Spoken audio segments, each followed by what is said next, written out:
Hi everyone, this is Mira Frisch from the University of North Carolina at Charlotte, and I'm here at D'Addario to talk to you about scales on the cello. This video is intended to just kind of be an introduction to intermediate scales, and this is appropriate for students who are extremely comfortable with extensions, both backward and forward, and also with shifting. So we're going to actually use the E-flat major scale to talk about intermediate scales. So the first thing I'm going to do is demonstrate the professional level E-flat major scale using the universal cello fingering.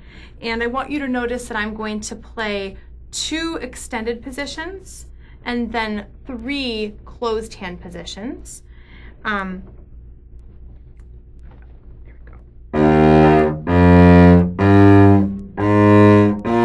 Two extensions now closed, closed, closed. And I'm just playing 2 octaves for now, okay? Now that is the professional fingering. That's the fingering I would use if I were to continue going up 3 or 4 octaves.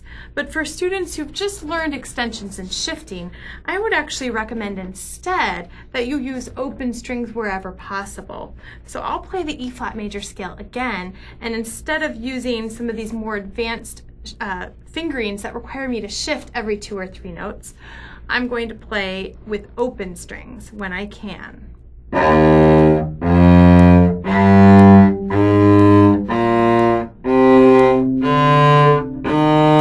I could do all that in first position with a backward extension. But for my A-flat, I do need to shift. This is either 3rd position with a forward extension or 4th position with the backward extension, however you want to think of it.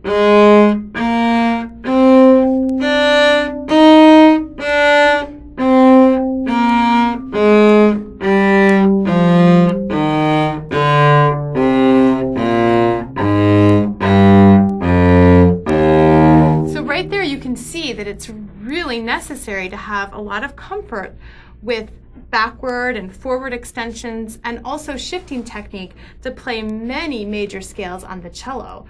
But I would like to encourage students at the intermediate level to try to find scale books. You can purchase a variety of scale books that offer the second type of fingering that I showed you, where you can stick with the open strings and use extensions and shifts when you need to, but not always, in playing scales in 2 octaves. And I would do that for a while, maybe a full year or 2, before you get really comfortable in these lower positions with shifting and extensions before you start playing with the universal fingering, which was that first scale fingering that I showed you. So talk with your teacher about all of this, find your scale book that's appropriate for your level.